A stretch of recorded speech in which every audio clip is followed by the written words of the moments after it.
Hi student, good morning. जैसे कि आपके सामने आज मैं पार्टनर अकाउंटिंग और पार्टनरशिप संबंधित कुछ मुख्य बातें लेकर आया हूं। पार्टनरशिप एग्रीमेंट से जो संबंधित है 1932 4 के अनुसार आपको इसमें कुछ तथ्यों की जानकारी बहुत बड़ी जरूरी है। कल जैसे कि आपको बताया गया था कि यदि साझेदारी संलेख का अभाव होता है पार्टनरशिप में, तो पार्टनर्स को क्या क्या मिलता है, क्या क्या मिलेगा, क्या क्या नहीं मिलेगा। तो यहाँ पे आपको ध्यान देना है। कल जैसे कि बताया गया था कि अकाउंटिंग पार्टनरशिप में साझेदारी संलेख के अभाव में कुछ ऐसे तत्व है जिन पर ध्यान देना बहुत जरूरी होता है, जैसे interest on capital, interest on driving, salary, commission, remuneration, interest on loan, etc। अब उसको हम लोग क्लियरफाई करेंगे कि वास्तव में अगर ये सब जो है प्रश्न में दिया हो तो उसका क्लियर एंड कट उसका प्रॉब्लम का समाधान यानी कैसे होगा। तो यहाँ पे आपको देखना है कि कुछ प्रश्न आपके सामने दिख रहा है, प्रॉब्लम, कुछ समस्याएं आपके सामने हैं जो आपको दिख रहा है। ये in the options of partnership deed यानी साझेदारी संलेख के अभाव में आपके साथ 1, 2, 3, 4, 5, 6 यानी 6 समस्याएं यहाँ पे रिटेन किया गया है। इसके बारे में आपको जानना है कि वास्तव में ये जो 6 प्रश्न इसमें लोड किया गया है, क्या यह साझेदार यदि मांग करता है कि मुझे ये आइटम, मुझे सैलरी दिया जाए, मुझे इंटरेस्ट दिया जाए, मुझे लोन पर ब्याज दिया जाए, क्या मैं जो आहरण किया हूं उस आहरण पर ब्याज मुझे देना पड़ेगा या नहीं। तो इन सभी को आपको ध्यान में है ना रखना है। सबसे बड़ी मुख्य चीज ये है, जैसे कि under section 1932 under according to 4 इसमें साझेदारी संलेख के अभाव में आप जो बातें हैं उनको स्पष्ट रूप से क्लियर कर लेना पहले उचित होगा। तो चलते हैं अपने प्रश्नों पे। प्रॉब्लम पे लिखा हुआ है कि Mohan and Shyam are partners in a firm. Mohan और श्याम एक फर्म में साझेदार है। State whether the claim is a valid of the partnership agreement is silent in the following matters.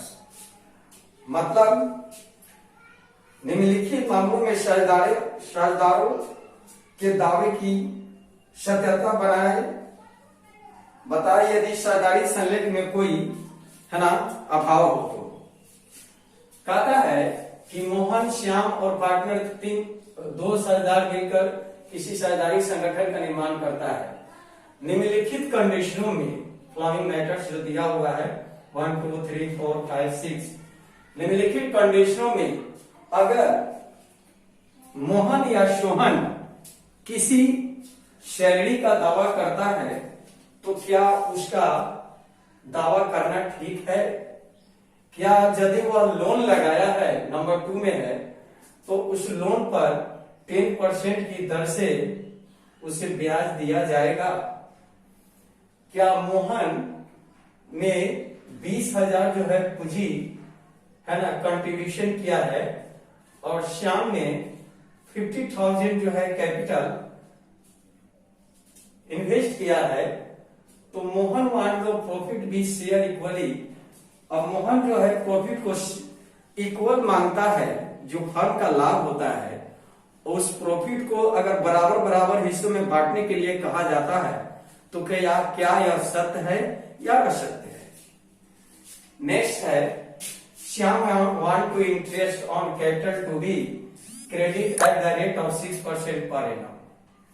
यदि श्याम अपनी पूंजी पर 6% की दर से ब्याज की मांग करता है तो क्या श्याम का कथन सत्य है या असत्य है? नेक्स्ट है, Mohan demands interest on loan of rupees 4 lakhs advanced by him at the rate of rupees 10% per annum to which all partner agreed. मुख्य बात यहाँ ध्यान देना, agreed. क्या मोहन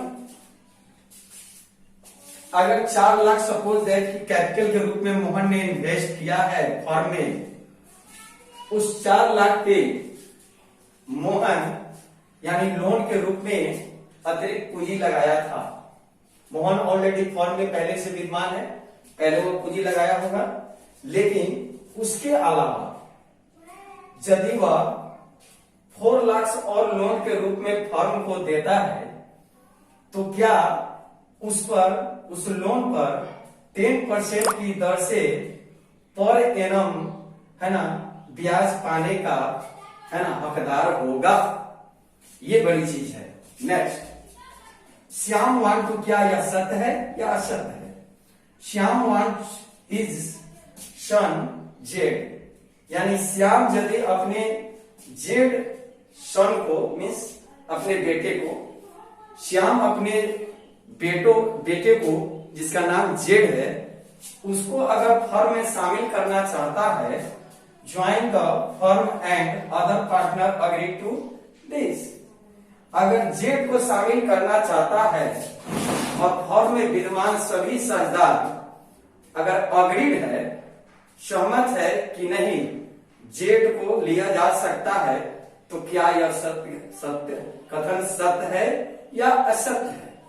या अकॉर्डिंग टू यानी कि options of partnership act 1932 under section 4, मतलब 1932 की धारा के 4 के अनुसार अगर साझेदारी संलेख का अभाव है फर्म में, तो क्या ये जो आपके सामने 6 तत्व दिए गए हैं, 6 डिमांड किया है साझेदारों ने, क्या उन साझेदारों का 6 डिमांड जो है वह माइनस सत्य है या असत्य है ना? उनका दावा सही है या गलत है, इसके बारे में जानना है। तो हम चलते हैं प्रश्न नंबर 1 से शुरू करते हैं। जैसे कि इसके पहले वाले अध्याय में मैंने बताया था कि profit and loss appropriation account, हमने कुछ बताया था ट्रेडिंग अकाउंट से संबंधित, प्रॉफिट एंड लॉस अकाउंट से संबंधित, है ना। उसके बाद आपको बताया गया था कि profit and loss appropriation account में, है ना, थोड़ा सा बताया गया था खाका के रूप में कि इसमें आप क्या कर सकते हैं। लेकिन उसके पहले हमको, है ना, जानकारी प्राप्त करना होगा या आपको कि कैपिटल की स्थिति क्या होती है जो मैंने दिया है, और कैपिटल के भाग कितने होते हैं। तो profit and loss appropriation account बनाने से पहले जरा हम इन तत्वों पर भी ध्यान देंगे। फिलहाल हम यहां चलते हैं। पहला लिखा हुआ है आपके सामने, प्रॉब्लम है समस्या नंबर 1, इसको जरा क्लियर कर ले तो जाके आपको साझेदारी संलेख के अभाव में जो आपने सूचनाएं पढ़ी थी, इसके पहले वाले में मैं वीडियो मैंने आप लोगों को यूट्यूब पर अपलोड किया था, उसको जरा खोल के देखिएगा, उसी से मिलता जुलता यह प्रश्न है सेम, कि साझेदारी संलेख का अभाव होता है तो क्या क्या परिस्थितियां पनपता है, उन परिस्थितियों को अगर लागू किया जाता है तो क्या यह फर्म पर प्रभाव डालेगा, क्या फर्म की स्थिति होगी, है ना। तो इसलिए हम चलते हैं अपने प्रश्न पे। प्रश्न आपका है, Mohan is an active partner, he wants A salary of ₹10,000 per year. प्रश्न तो लिखा हुआ है, प्रश्न सही है, लेकिन इसके उत्तर जानने के लिए आपको साझेदारी संलेख के अभाव में जो उसकी विशेषताएं, जो उसकी फीचर, है ना, बताया गया था, उस पर ध्यान देना होगा। पार्टनरशिप डीड के बारे में, जो पार्टनरशिप डीड या कंटेंट है उस पर भी आपको ध्यान देना पड़ेगा, तब जाके ये क्वेश्चन समझ में आएगी। उसमें स्पष्ट सब कुछ वर्णित है कि साझेदारी संलेख के अभाव में आप क्या क्या कर सकते हैं और क्या क्या नहीं कर सकते हैं। अकॉर्डिंग टू 1932 अंडर सेक्शन 4, अगर कोई एग्रीमेंट नहीं है तो 1932 की धारा 4 में यह स्पष्ट उल्लेखित है कि साझेदारों को क्या क्या मिलेगा, क्या क्या नहीं मिलेगा, वह क्या क्या पाने का हकदार है, क्या क्या पाने का हकदार नहीं है। तो देखिए पहला प्रश्न आपके सामने, Mohan is an active partner, he wants a salary of ₹10,000 per year। Mohan और श्याम, मोहन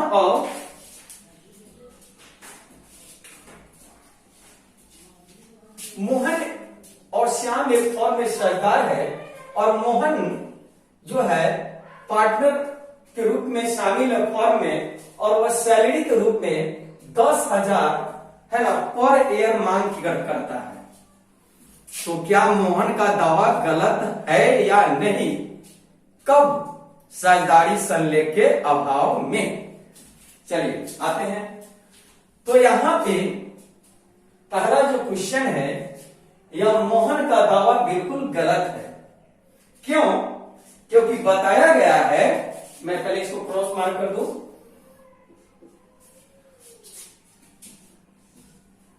मोहन का दावा बिल्कुल गलत है क्योंकि स्पष्ट रूप से साझेदारी संलेख के अभाव में यह लिखा हुआ है कि अगर कोई साझेदार सैलरी का डिमांड करता है तो उसे सैलरी नहीं दिया जाएगा, बल्कि उसको साझेदारी फर्म में जो प्रॉफिट होता है उस प्रॉफिट में शेयर मिलेगा।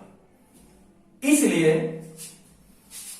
मोहन का दावा स्पष्ट रूप से गलत है। फर्म उसको 10,000 पर ईयर सैलरी नहीं देगी, 1 रुपया भी सैलरी नहीं देगी अगर साझेदारी संलेख का अभाव है तो। ऑप्शन है। तो नेक्स्ट आता है, श्याम है, जरा देखेंगे, Shyam's had advance a loan to the firm, he claim at the rate of ₹10% per annum. यानी इसका अर्थ पहले समझ लीजिए क्या होता है। श्याम जो है लोन के रूप में कुछ अतिरिक्त जो है पूंजी लगाया था, कैपिटल के बारे में नहीं दिया, कितना अतिरिक्त उसने लोन के रूप में दिया था फर्म को। तो सपोज है कुछ रकम दिया होगा, मान लेते हैं। तो लोन के रूप में श्याम ने जो पूंजी अतिरिक्त लगाई थी फर्म में, एडवांस के रूप में दिया था, क्या 10% पर एनम उसको इंटरेस्ट ऑन लोन मिलेगा? यह श्याम का दावा बिल्कुल गलत है क्योंकि लिखाया गया है, बताया गया है साझेदारी संलेख में कि उसे 10% की दर से इंटरेस्ट ऑन लोन नहीं मिलेगा, उसे 6% की दर से लोन पर ब्याज उस पाने का हुआ हकदार होगा। मतलब श्याम ने जो लोन के रूप में कैपिटल लगाया था, अतिरिक्त कैपिटल जो लगाया था, उसको 10% ना दिया जाएगा, उसको 6% पर एनम की दर से दिया जाएगा, क्योंकि उसने अतिरिक्त लोन है ना, अतिरिक्त पूंजी के रूप में फर्म को लोन दिया था। अब आते हैं नेक्स्ट, याद रखना है कि 6% ही इंटरेस्ट ऑन लोन किसी साझेदार को मिलता है यदि साझेदारी संलेख का अभाव है। यदि वह जो है इंटरेस्ट ऑन लोन की मांग करता है तो 10% या 7% या 9% नहीं दिया जाएगा। यदि साझेदारी संलेख में अग्रीमेंट है तो जो रेट फिक्स किया गया है इंटरेस्ट ऑन लोन का, वह संभव हो सकता है उतना दिया जाता है। लेकिन also you have to, है ना, देख रहे हैं कि यहाँ आपको कि यहाँ पे साझेदारी संलेख के अभाव में ये सब परिस्थितियां पनप रही है। नेक्स्ट आता है 3 नंबर। 3 नंबर क्या है, जरा देखेंगे इसको। Mohan has contributed ₹20,000 and Shyam ₹50,000 as a capital. Mohan want to the profit be shared equally. अब जरा समझ लीजिए. मोहन 20,000 रुपया पूंजी के रूप में कंट्रीब्यूटेड करता है फर्म में और श्याम 50,000 यानी कैपिटल के रूप में इन्वेस्ट करता है फर्म में. तो क्या Mohan wants to the profit be share equally. अब मोहन कहता है कि हम प्रॉफिट जो होता है फर्म में, आप देख रहे हैं कि दोनों ने अलग अलग पूंजी लगाया है. मोहन ने 20,000 पूंजी लगाया था 20,000 और श्याम ने 50,000 लगाया था. अब होता क्या है कि जब फर्म की प्रॉफिट होती है, एक साल फर्म चला, अब जब प्रॉफिट आया तो उस प्रॉफिट को क्या जो दावा किया गया है इक्वल रेशियो में बांटने का, यह दावा सही है या गलत है. तो यहां पे नंबर 3 में यह दावा इसका करना राइट है. क्यों? क्योंकि according two options of 1932 under section 4 यानी 1932 की धारा 4 के अनुसार अगर साझेदारी संलेख का अभाव है तो उसमें स्पष्ट रूप से यह लिखा हुआ है, कहा गया है कि यदि कोई अग्रीमेंट नहीं हुआ है 1908 के तहत तो साझेदारों को जो प्रॉफिट होता है फर्म में उस प्रॉफिट को इक्वल बना वह मांग कर सकता है, इक्वल उसे प्रॉफिट को शेयरिंग किया जा सकता है. समझे? यानी जो प्रॉफिट है उसको इक्वल में बांटा जा सकता है. कब? साझेदारी संलेख के अभाव में. Absence of A partnership act. Next 4 number आपको देखना है. 4 नंबर कहता है क्या? 4 नंबर प्रश्न है कि Shyam want interest on a capital. Shyam want interest on a capital to be credited at the rate of 6% per annum. Shyam 6% की दर से अपने पूंजी पर ब्याज की मांग करता है. तो क्या इसका दावा श्याम का सही है या गलत है? यह दावा श्याम का बिल्कुल गलत है, क्योंकि साझेदारी संलेख में अग्रीमेंट के अभाव में यह वर्णित किया गया है, यह लिखा गया है कि किसी भी साझेदार को पूंजी पर ब्याज नहीं दिया जाता है. वह 1% भी नहीं दिया जाएगा जब साझेदारी संलेख का अभाव होगा तब. लेकिन यहां पे एक आपको एरर है. यदि अग्रीमेंट हुआ है और उस अग्रीमेंट में स्पष्ट रूप से लिखा है कि इतना % की दर से पूंजी पर ब्याज दिया जाएगा तो ये मे बी है ना राइट. नेक्स्ट अब आता है next number 5. Mohan demand interest on loan of ₹4 lakhs advance by him at the rate of 10% per annum to which all partner agreed. विद्यार्थी स्टूडेंट, मैं बार बार आपको ये बता रहा हूं, पार्टनरशिप का जो अग्रीमेंट है, जो उसका एक्ट है, उस एक्ट को ध्यान में रखते हुए इन सारे प्रश्नों का जवाब आपको अपने आप मिल जाता है. मोहन डिमांड करता है इंटरेस्ट ऑन लोन का ऑफ ₹4 लाख यानी 4 लाख रुपया के कैपिटल इन्वेस्ट पर जो उसने लोन के रूप में दिया है एडवांस के रूप में, क्या 10% पर एनम टू विच और पार्टनर एग्रीड, वह 10% जो है ब्याज की मांग करता है।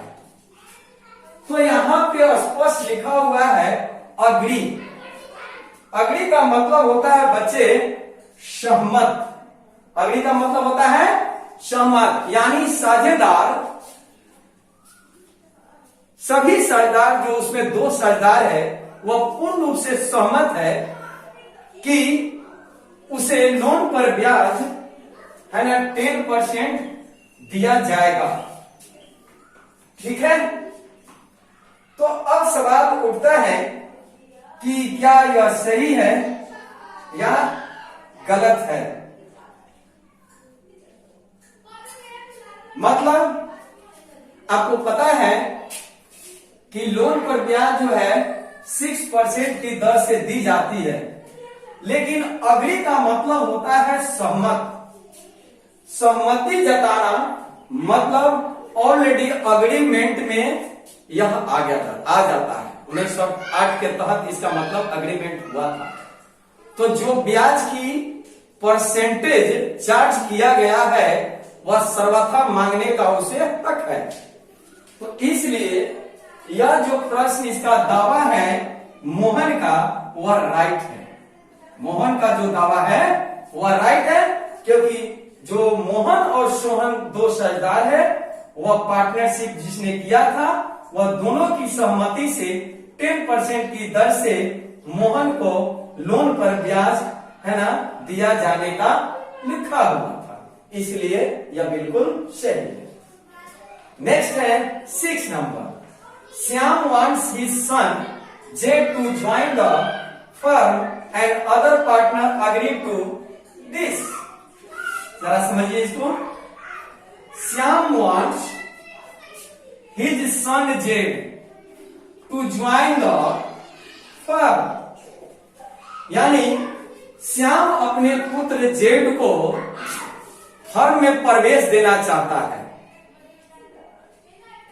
और प्रवेश देने के उपरांत एक एरर दिया हुआ है अग्रीड, यानी जो अदर पार्टनर्स है वह इस बात से सहमत है कि नहीं जेड को प्रवेश दिया जाए।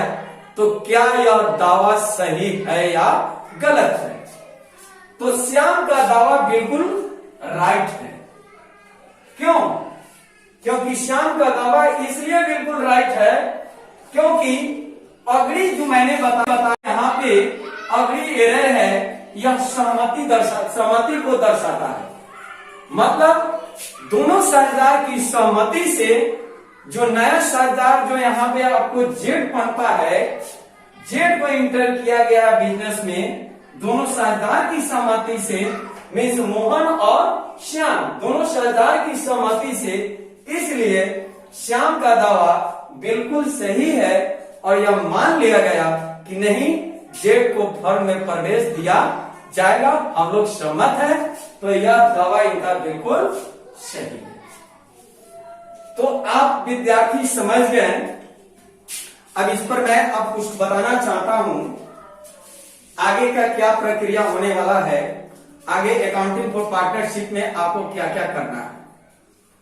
मीन्स आपको जितना भी एरर बताया गया था शुरू में, कॉन्सेप्ट, फ्यूचर, नेचर वगैरह सब कुछ आपको बताया गया, एक एक करके डिवाइड करके एक एक करके समझाया गया।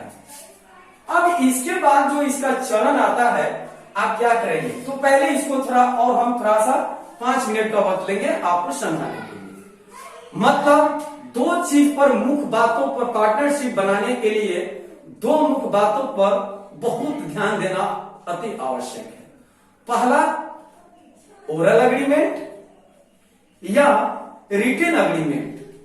मीन्स अगर साझेदारी संलेख का अभाव है तो क्या करेंगे, और साझेदारी संलेख हुआ है तो क्या करेंगे, इस पर आपको ध्यान देना है। तो सबसे पहले इस वीडियो में इस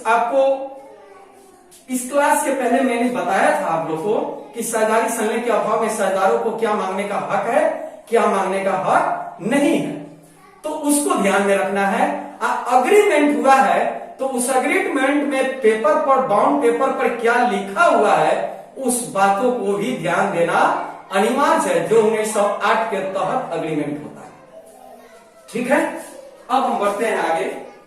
तो कहने का मतलब है कि साझेदारी संलेख के अभाव अगर होता है तो साझेदार को न सैलरी दी जाती है, न कमीशन दिया जाता है, न रेमुनेरेशन दिया जाता है, नंबर 1।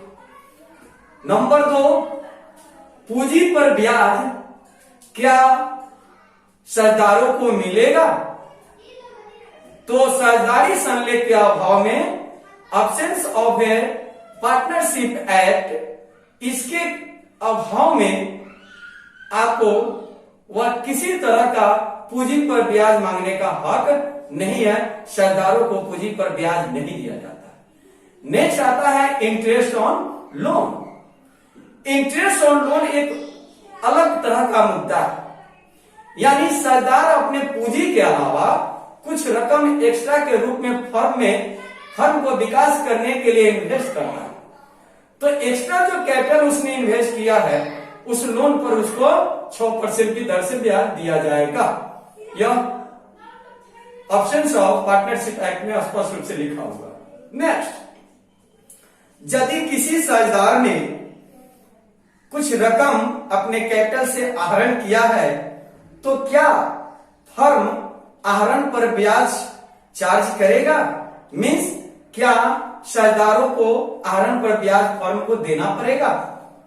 तो यह भी साझेदारी संलेख के अभाव में यह स्पष्ट रूप से है ना रॉन्ग है। यानी जब कोई साझेदार आहरण करता है, साझेदारी संलेख नहीं हुआ है तो अग्रीमेंट नहीं हुआ है, तो आहरण पर ब्याज है ना साझेदारों को नहीं लगता, यानी फर्म कोई भी आहरण पर ब्याज चार्ज नहीं करेगा। तो इन तत्वों पर आप ध्यान देकर यह समझ गए कि अब जो है अकॉर्डिंग टू है ना 1932 अंडर सेक्शन 4 है ना, इस साझेदारी संलेख के अभाव में आप क्या कर सकते हैं, क्या नहीं कर सकते। ये बड़ी मौखिक चीज है, इसको मूल तत्व को ध्यान देना पड़ेगा। अब आते हैं विद्यार्थी, हम आगे बढ़ते हैं कि आगे आपको क्या करना है। इसके बाद स्थान आता है पार्टनरशिप अकाउंट, यानी पार्टनरशिप का लेखांकन व्यवहार आप कैसे करेंगे।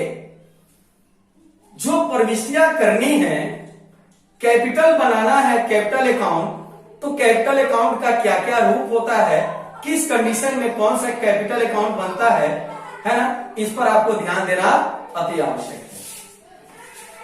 तो नेक्स्ट है, एक मिनट, बाहर बहुत हल्ला हो रहा है, तुम लोग समझ नहीं आ रहा है। यहां देखा क्लास में हल्ला कर बाहर, साइलेंस में रहो, एकदम सब चुप रहो।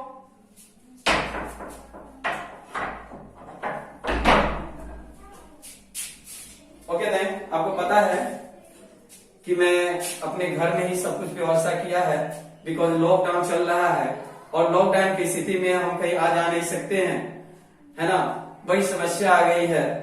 तो कुछ जो भी आपके लिए बनता है, मैंने सब कुछ अरेंजमेंट घर पे किया है। तो बच्चे सो लोग थोड़ा शाउटिंग करते हैं तो उस पर भी थोड़ा हल्ला गुल्ला हो जाता है, इसलिए आई एम सो सॉरी। चलते हैं आगे। तो पार्टनरशिप अकाउंट, अब साझेदारी संलेख का खाता कैसे बनता है, इस पर आपको ध्यान देना अति आवश्यक है। पार्टनरशिप कैपिटल अकाउंट, यानी पार्टनरशिप कैपिटल अकाउंट का चरण क्या होता है, रूप क्या होता है, इसका स्वरूप क्या होता है, कैपिटल अकाउंट के भाग कितने होते हैं, कौन सा कैपिटल कैसे बनता है और कौन से कैपिटल में क्या क्या आइटम डाला जाता है, इस पर आपको विशेष रूप से ध्यान देना है। तो हम यहां पे आप देख रहे हैं बच्चे कि पार्टनर कैपिटल अकाउंट के अंतर्गत जो है कैपिटल अकाउंट डाला गया है, यानी पार्टनरों का खाता कैपिटल अकाउंट कैसे आप इसका ट्रीट करोगे, इसको कैसे जो है पोस्ट करोगे, इसका खाता कैसे बनाया जाता है ना, आपको यहाँ पे देखना है। तो कैपिटल अकाउंट को बच्चे है ना दो भाग में बांटा गया है। पहला फ्लक्चुएटिंग कैपिटल एंड नेक्स्ट है फिक्स्ड कैपिटल। फ्लक्चुएटिंग कैपिटल होता क्या है? यह परिवर्तनशील पूंजी होता है जो हमेशा बदलते रहता है। इसका रूप हमेशा जो है चेंज होते रहता है। नेक्स्ट है फिक्स्ड कैपिटल। फिक्स्ड कैपिटल हमेशा अस्थायी पूंजी होता है। क्या होता है? अस्थायी पूंजी। इसका रूप स्वरूप नहीं बदलता है। या जहां जैसे आप जानते हैं कि एसेट्स भी बहुत तरह का होता है ना, यानी उस एसेट्स में फिक्स एसेट्स होता है, करेंट एसेट्स होता है, लिक्विड एसेट्स होता है ना, एसिड टेस्ट रेशियो होता है, एसेट्स होता है। तो ये सब एसेट्स का रूप होता है। उसी तरह यहां भी कैपिटल का अपना रूप होता है बच्चे। कैपिटल अकाउंट को दो भाग में बांटा गया है। पहला फ्लक्चुएटिंग कैपिटल एंड नेक्स्ट है फिक्स्ड कैपिटल। फ्लक्चुएटिंग कैपिटल का एक ही रूप होता है, सिर्फ जो है कैपिटल अकाउंट होता है।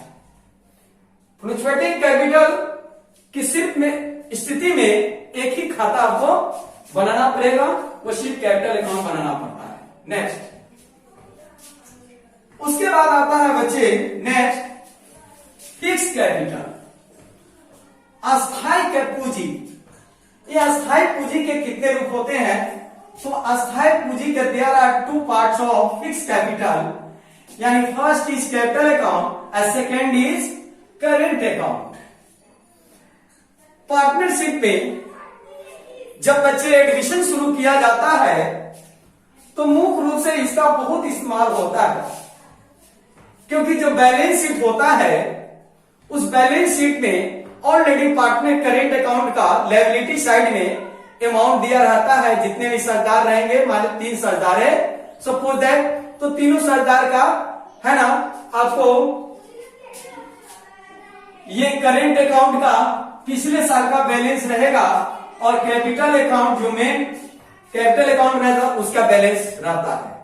तो सबसे पहले हम लोग एडमिशन जब में जाते हैं तो उस एडमिशन में सबसे पहले पार्टनर करेंट अकाउंट बनाया जाता है और पार्टनर करेंट अकाउंट के जो बैलेंस आता है हम लोग इस कैपिटल अकाउंट में ट्रांसफर करते हैं, इसका बैलेंस इसमें ट्रांसफर करते हैं। तो चलिए वो तो अभी बहुत दूर है, अभी पहला चैप्टर है आपको profit and loss appropriation account है, उसके बाद गुडविल आता है। आफ्टर दैट है ना you have to read admission of partnership. फिलहाल यहां पे हम देखते हैं क्या कैपिटल अकाउंट। फिक्स्ड कैपिटल को दो भाग बांटा गया, पहला कैपिटल अकाउंट और दूसरा करेंट अकाउंट। तो सबसे पहले आपको करेंट अकाउंट बनाना पड़ता है। करेंट अकाउंट को के बैलेंस को हम लोग कैपिटल अकाउंट में ट्रांसफर करते हैं। इसका जो बैलेंस आता है इसी से पता चलता है कि किस सरदार ने क्या कमाया, किस सरदार ने कितना लॉस पाया, किसको सरदार को क्या पूंजी के रूप में मिलेगा, क्या नहीं मिलेगा, क्या फर्म लॉस में चला गया था, क्या किस तरह का कंडीशन है। तो अब आते हैं इन दो तत्वों पर ध्यान देना जरूरी है कि हम लोग करेंट अकाउंट बनाते कैसे हैं और कैपिटल अकाउंट बनाते कैसे हैं। जरा ध्यान दीजिएगा क्या लिखा हुआ है। कैपिटल अकाउंट के कंडीशन दो है, पहला ए, बी मैं कल बताऊंगा क्योंकि मुझे अभी डिवेंचर इशू ऑफ डिवेंचर भी देखना है, उस चैप्टर को भी मैं क्लियर करके चलूंगा। तो आपको बता दूं कि कैपिटल अकाउंट ऑप्शन है कि व्हेन कैपिटल आर फ्लक्चुएटिंग, जब कैपिटल परिवर्तनशील है तो इस कंडीशन में स्थिति में इसके खाका क्या होता है, क्या खाका होता है। तो व्हेन कैपिटल आर फ्लक्चुएटिंग, परिवर्तनशील पूंजी की दशा में इसके क्या क्या आइटम आते हैं, इस खाका के डेबिट में क्या लिखाएगा और क्रेडिट में क्या क्या आइटम डलाता है। ध्यान दीजिएगा। पहला है टू बैलेंस बीडी, यहां पे डी आर लिखा होगा बच्चे, ध्यान दीजिएगा। डी आर का मतलब डेबिट। सबसे पहले आप समझिए डेबिट और क्रेडिट। डेबिट का मतलब होता है लॉस, हानि, जो नॉमिनल अकाउंट से बिलोंग करता है। और क्रेडिट भी नॉमिनल अकाउंट का हिस्सा होता है जो लाभ आय को दर्शाता है। क्योंकि नॉमिनल अकाउंट का फॉर्मूला आपको पता है कि debit all expenses losses and credit all gains and income. तो जो भी खर्चा हानि होता है उसको डेबिट में डालते हैं। ये 11th में बताया गया था, क्योंकि आप 12th की पढ़ाई पढ़ रहे हैं। तो पार्टनरशिप आपको गोल्डन रूल्स जो होता है अकाउंटेंसी का, वो 3 जो महत्वपूर्ण है उस पर आपको भी ध्यान देना जरूरी होता है। क्योंकि गोल्डन रूल्स के बिना आप किसी भी चीज को समझ नहीं सकते कि यह खाता आखिर डेबिट में हुआ, या आइटम डलाया तो कैसे डलाया, क्यों डलाया, क्रेडिट में है तो क्यों इसको क्रेडिट में डाला गया। क्योंकि आप जानते हैं कि लाभ होगा तो क्रेडिट में जाएगा, आय होगा तो क्रेडिट में जाएगा, प्रॉफिट होगा तो क्रेडिट में जाएगा, इनकम होगा तो क्रेडिट में जाएगा। उसके बाद लॉस होता है तो डेबिट में जाएगा। किसी तरह का लॉस हो, नॉर्मल एवं नॉर्मल जो भी होता है। अब सवाल आता है ध्यान देने की बात कि इस जब वेन कैपिटल ऑफ फ्लक्चुएटिंग, जब परिवर्तनशील पूंजी है, परिवर्तनशील पूंजी के दशा में ये आइटम कहां लिखाएगा, ये आइटम क्यों यहां आता है, यहां ध्यान देना। तो लिखा हुआ टू बैलेंस बीडी। पिछला साल जब पार्टनर का फ्लक्चुएटिंग कैपिटल अकाउंट बनाया गया था, तो उस फ्लक्चुएटिंग अकाउंट का यदि डेबिट बैलेंस हुआ होगा तो उस बैलेंस को डेबिट में ही ट्रांसफर किया जाएगा। सबसे पहले इस पर ध्यान देना है कि पिछले साल में, प्रीवियस ईयर में यदि पार्टनर करेंट अकाउंट बनाया गया था या फ्लक्चुएटिंग कैपिटल बनाया गया था, तो उसका अगर डेबिट बैलेंस है तो डेबिट बैलेंस को यहां भी हम इस साल के खाते में, पार्टनर के खाते में डेबिट में ही डालेंगे। नेक्स्ट जरा इसको समझ लीजिए। बाय बैलेंस बीडी सीआर लिखा हुआ है। बाय बैलेंस बीडी सीआर का मतलब है कि पिछला साल जो फ्लक्चुएटिंग कैपिटल बनाया गया था, तो उसका अगर क्रेडिट बैलेंस रहा होगा तो वह credit balance that is for profit, तो उस प्रॉफिट को इस साल के, है ना, कैपिटल फ्लक्चुएटिंग कैपिटल अकाउंट के क्रेडिट में ही डालेंगे। यह आपको पिछले साल का बैलेंस शो करता है। अब आप ही जान गए कि डेबिट होगा पिछले साल का तो क्या बैलेंस होगा, तो क्या करेंगे, क्रेडिट बैलेंस होगा तो क्या करेंगे। नेक्स्ट आता है ड्राविंग। ड्राविंग का मतलब होता है आहरण। किसी सरदार ने यदि आहरण किया है तो वह आहरण फर्म के लिए, सरदार के सरदार के लिए, एक मिनट फोन आ रहा है, एक मिनट।